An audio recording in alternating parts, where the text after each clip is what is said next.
I'm Alex Meiselas. This week, the issue is California's reopening. Look, the state of our state, it remains determined. I remain determined. Governor Newsom delivering his State of the State address this week as restrictions are loosened in counties up and down the Golden State.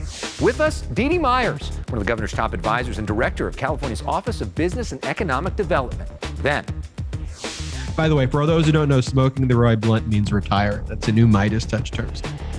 in less than a year, Midas Touch became one of the most influential and followed names in all of politics online, and they are now expanding their media empire. The brothers behind Meidas Touch, Ben, Brett, and Jordy Meiselas, join us as The Issue Is starts right now. Broadcasting across California, California's only statewide political show. You're watching The Issue Is. And welcome to The Issue Is. I'm Alex Meiselas. After so many weeks of opening this show with devastating coronavirus news, this week, real signs of hope and progress. President Biden signing one of the most consequential pieces of legislation in decades, a $1.9 trillion stimulus bill, which will mean at least $151 billion in aid for California alone. That will no doubt make Governor Newsom's tough job a bit easier. This week, the governor delivering the State of the State address in front of an empty Dodger Stadium. The next day, I asked him, what is the state of our state? We're determined and we're resilient, and we're going to come back, but we're not going to come crawling back. We're going to roar back. Dee Dee Myers is a key leader of that process. She is one of the governor's top advisors, the director of California's Office of Business Economic Development. Back in the 90s, she served as White House press secretary. She also worked as a top executive at Warner Brothers and a consultant on the greatest show in the history of television, The West Wing. All right, Dee Dee Myers, welcome to The Issue Is for the first time. Thank you, Alex, and I'm glad you have such great taste in television drama. That is for sure. We'll talk more about that a little bit later, but let's start with the pressing issues of the day. And as someone who is literally tasked with overseeing business reopening in this state, how would you describe the state of our economic state in California? We're really poised for recovery, and there's a lot of good news out there. California's gone from reporting something like 53,000 COVID cases per day, Alex, to your earlier mention, to under 4,000 this week. The positivity rate's gone from 14 down to 2.2. Hospitalizations are down more than 80%. ICUs are down 75%. And vaccine distribution, which is the game changer, is really ramping up. And that's very encouraging. In fact, on Friday, we were able to announce that we met our vaccine equity target, which means that many counties get to move to less restrictive tiers. And so that is really exciting and means that our businesses can start to reopen safely and with health in mind and top of mind. So there are several $1 trillion in federal stimulus that are coming, right, and several $1 billion in state stimulus as well. This week, the governor posting this picture with some business owners in Baldwin Park. They are among the beneficiaries of a $2 billion grant program for California small businesses. There are a lot of people watching this right now, Dee Dee, that have had a really tough year and can really use some of that help. How do they get that aid? Well, the first step is to go to careliefgrant.com, and that's a one-stop shop to find out more information about who's eligible and how to apply. The application process is pretty simple. So these are small businesses with revenues of $2.5 million or less, and the grants are from $5,000 to $25,000, and they need to cover COVID-related expenses. So when you say all these numbers, we're talking about a lot of money here, right? Everything that is happening both within the state and the federal government. Republicans uniformly voting against the federal stimulus, saying it's just too big, and pointing to the fact that California actually has a budget surplus. Now, after the last stimulus last year, we had tens of billions of dollars in unemployment fraud in California. How do you protect against that? And what do you say to people who worry that all this money going around is simply too much money, especially for government to have? Well, for example, in our small business grant program, we have protections in there against fraud and waste and abuse, and that was very important to us as we designed the program. There have been problems in unemployment distribution, not just in California, but around the country, and I think the federal government's going to try to put in additional protections against that. That is a problem. It is a challenge. But the really important thing is that millions and millions of Americans and millions of Californians have really been, knocked back by the COVID and by the recession, and they need to get a little bit of money back in their pockets to get back on their feet. So let's talk broadly about where California is at, because over the last few months, we've been operating under this tier system. There is a purple tier, a red tier, an orange tier, and a yellow tier, but one color is missing. And I asked the governor about that this week. Here's what he had to say. Right now, we don't have a green tier. We don't have 100% reopening. Is that something now you're starting to think about? It's a good question. And so we are working quite literally on a green tier. As we get to 10, 15, 20 million vaccinations, get closer and closer herd immunity, then we will start to make it clear that these tiers were temporary. So what does a potential green tier look like?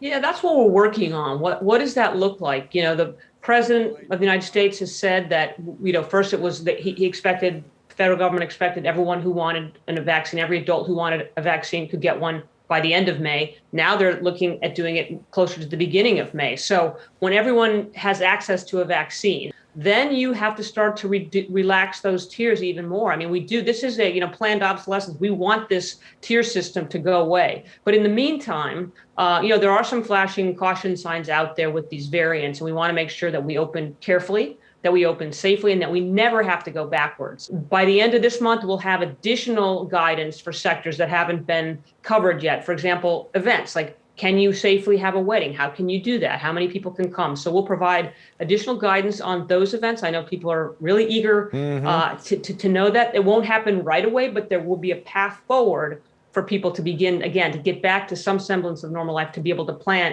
Let's talk for a moment about you.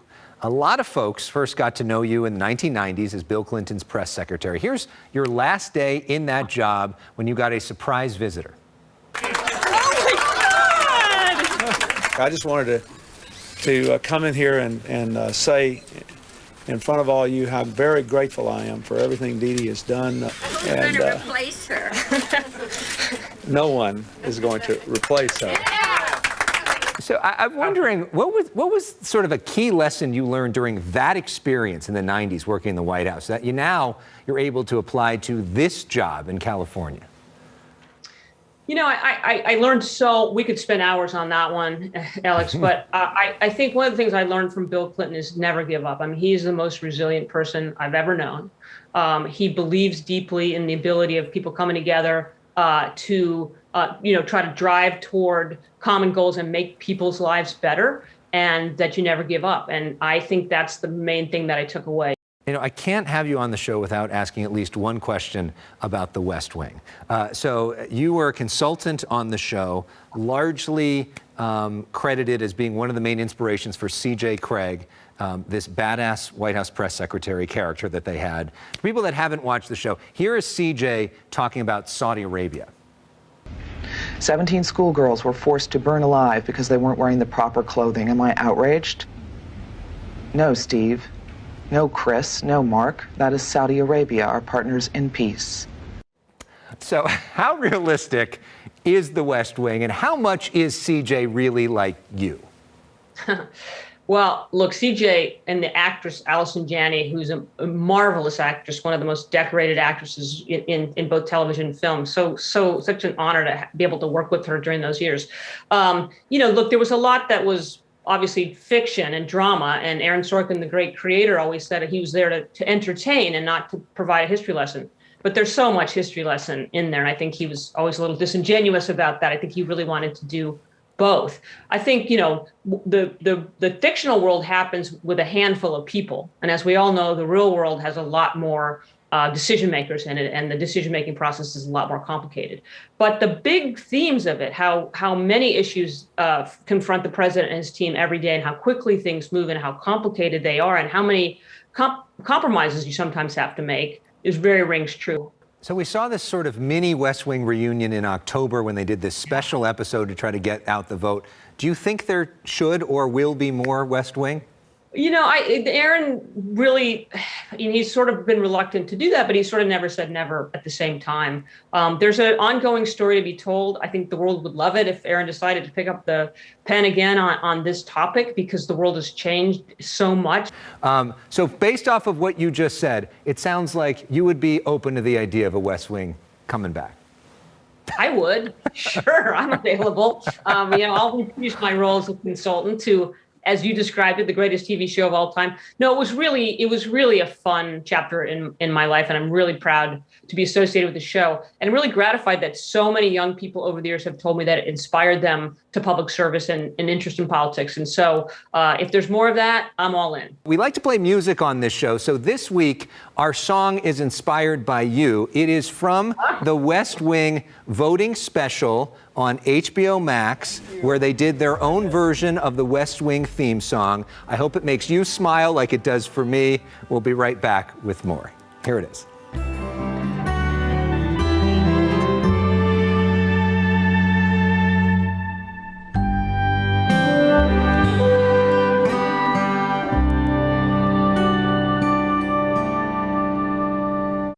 At a certain point, we turned to each other and we said, is there anything we could do? And long story short, Midas Touch is the result of that. 6 months ago, we first profiled Midas Touch, which essentially started as a quarantine hobby project from three brothers focused on ending the Trump presidency.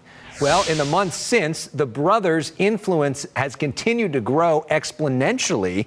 If collective videos were all combined, they have more than 1 billion views. Their videos have garnered 600 million views on Twitter alone, and they have 1.5 million followers now in social media.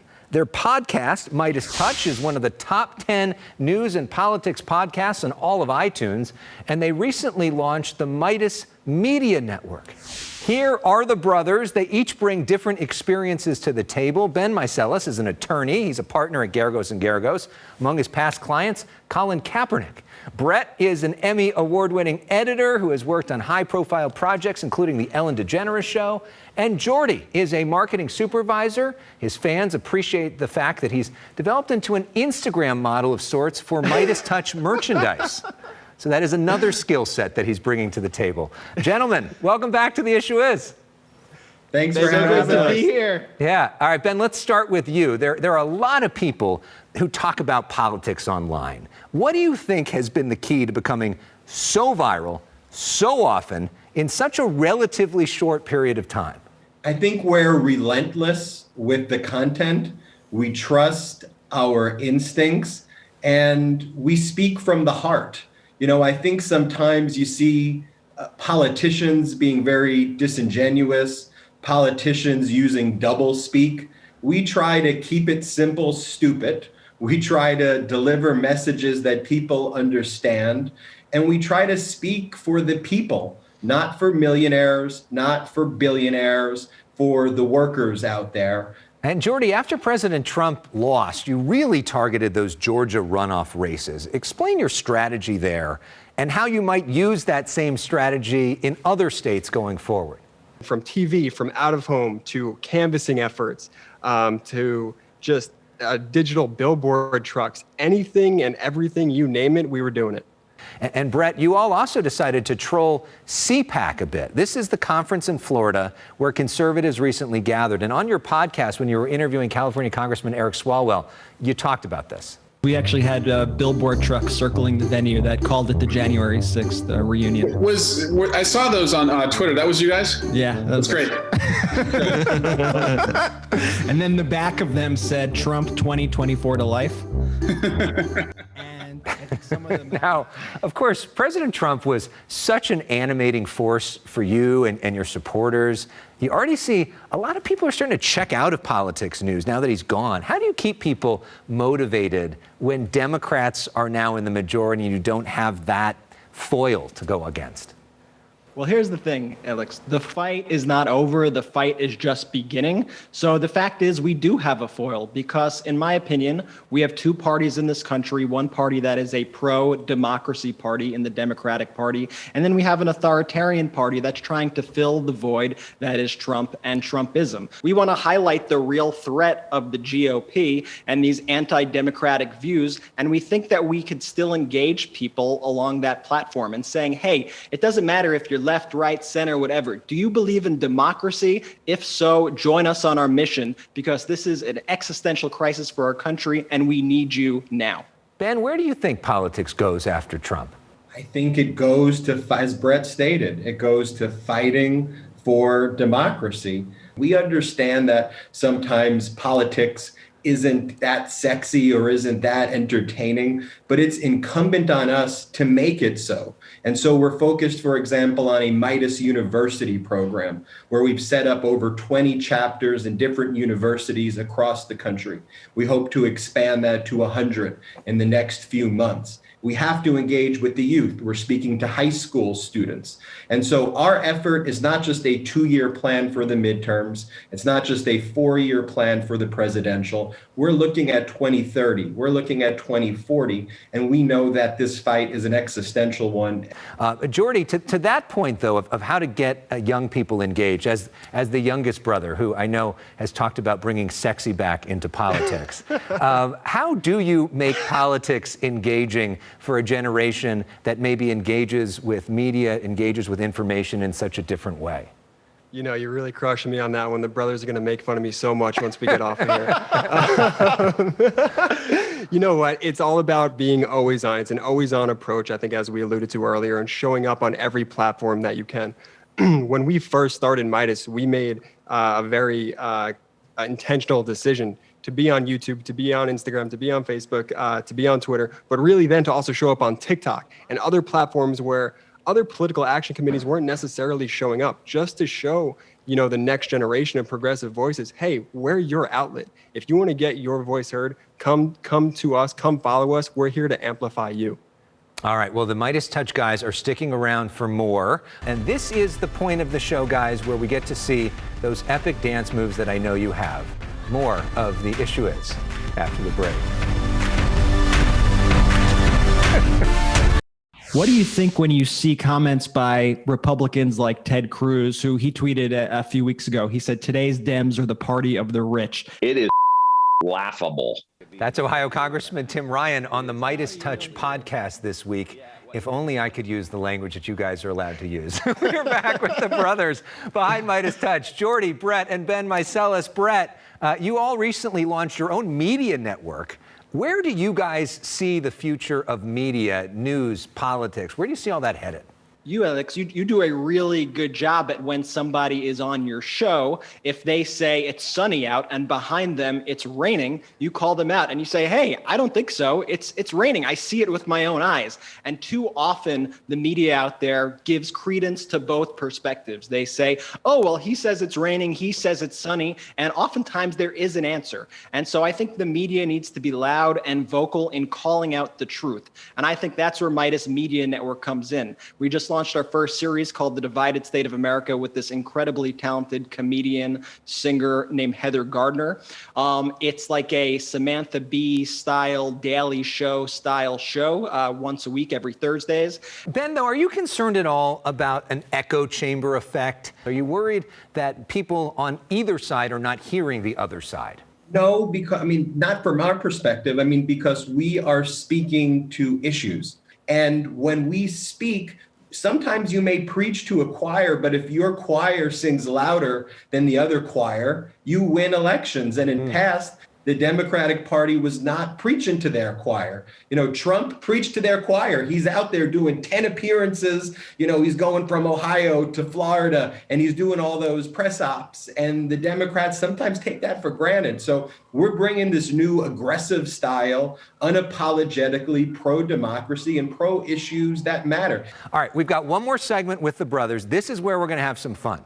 Some key questions here. Who's the smartest brother? Who's the funniest brother?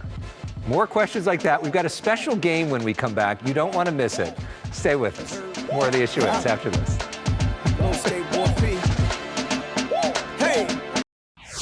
Next week on The Issue Is, one of the top political impressionists on TikTok, Matt Friend. Here he is doing politicians reacting to Harry and Meghan's interview with Oprah.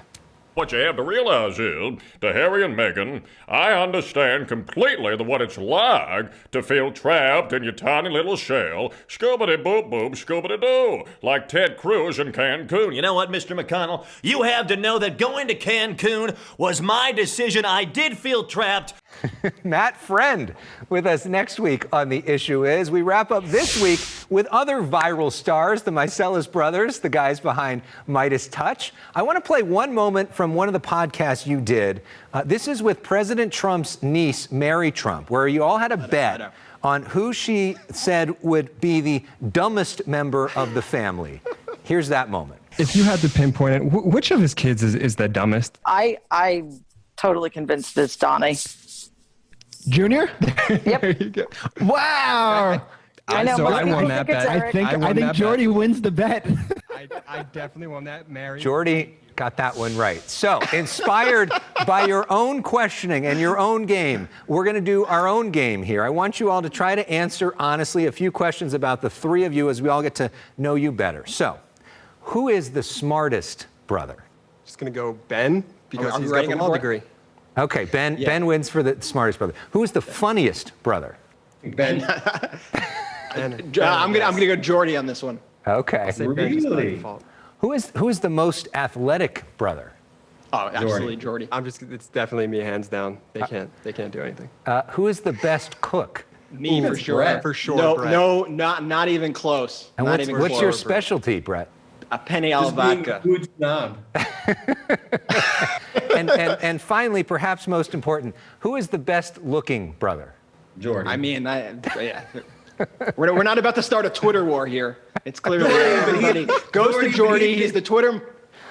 He's the youngest. If you rewound when I was however young Jordy is, it could have been a close competition. But Jordy's the youngest. We'll give it to him. All right, you guys, thank you so much for being here. You know we love to play music on the show, so we're going to end with your own music. This is a song that Bette Midler recorded for you all when Donald Trump left the White House. So thank you all for watching The Issue Is, and the divine Miss M, take it away.